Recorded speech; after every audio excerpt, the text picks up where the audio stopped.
श्री स्वामी समर्थ मित्र आणि मैत्रिणींनो, कविता किचन मराठीमध्ये आपलं स्वागत आहे। आज मी तुम्हाला मिसळपाव बनवायला शिकवणार आहे। सर्वात प्रथम इथे मी कढई ठेवलेली आहे। आता आपण त्याच्यामध्ये कांदा घालणार आहोत। कांदा आपल्याला चांगला लाल भाजून घ्यायचा आहे। आपल्याला याच्यात थोडंसं तेल टाकायचं आहे आणि चांगला कांदा भाजून घ्यायचा आहे।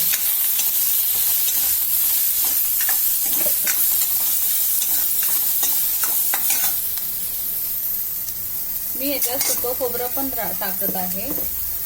हे पण चांगलं कांद्यासोबत लाल भाजून घ्यायचं आहे।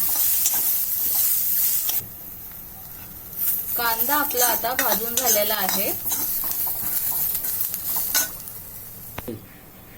मिक्सरच्या पॉटमध्ये आपण आता 1 इंच अद्रक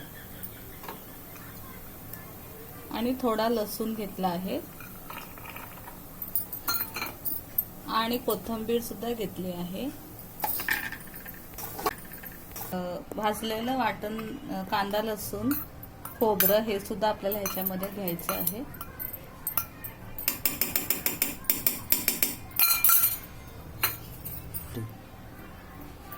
एक टोमॅटो घ्यायचा आहे छोटा।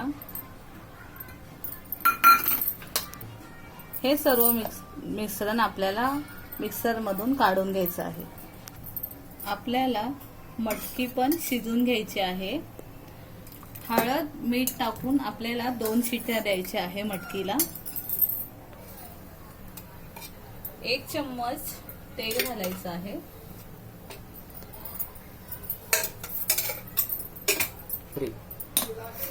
सर्वात प्रथम आपल्याला ह्याच्यामध्ये काश्मीरी लाल मिरची टाकायची आहे कलर साठी। तेलात टाकली ना की कलर छान येतो।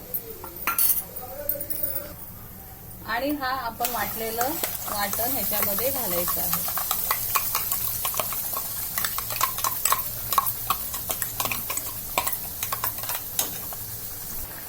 आपल्याला मसाला हा चांगला तेल सुटेपर्यंत भाजून घ्यायचा आहे।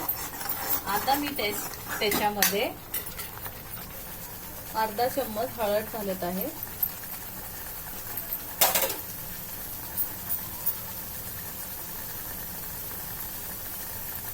हे काळं तिखट आहे, हे 1 चम्मच घालत आहे।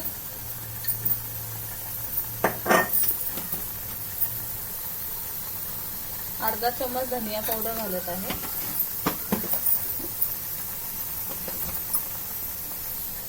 अर्धा चम्मच जिरे पावडर घालत आहे। आता हे सगळं मिश्रण चांगलं मिक्स करून घ्यायचं आणि तेल सुटेपर्यंत भाजून घ्यायचं आहे। मसाला आपला चांगला भाजला आहे आणि बघा चांगलं तेल सुटलं आहे मसाल्याला। आता आपल्याला ह्यात ही मटकी शिजवलेली घालायची आहे।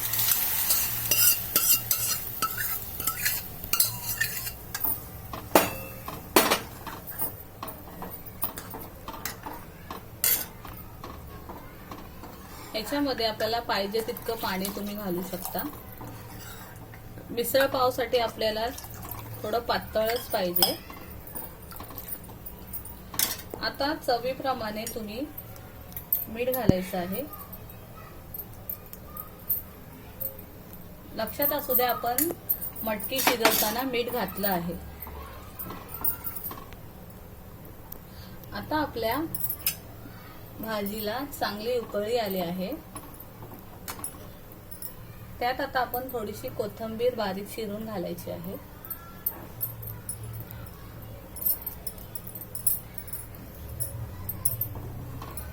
आणि ढवळून घ्यायचं आहे। ही भाजी आता 10 ते 15 मिनिटं शिजून घ्यायची आहे। स्लो गॅसवरती ठेवा तुम्ही ती भाजी। आपली भाजी आता तयार झाली आहे। तुम्हाला ही रेसिपी आवडली असेल तर व्हिडिओला लाईक करा, शेअर करा, सबस्क्राइब करा आणि बेल आयकॉनला क्लिक करा।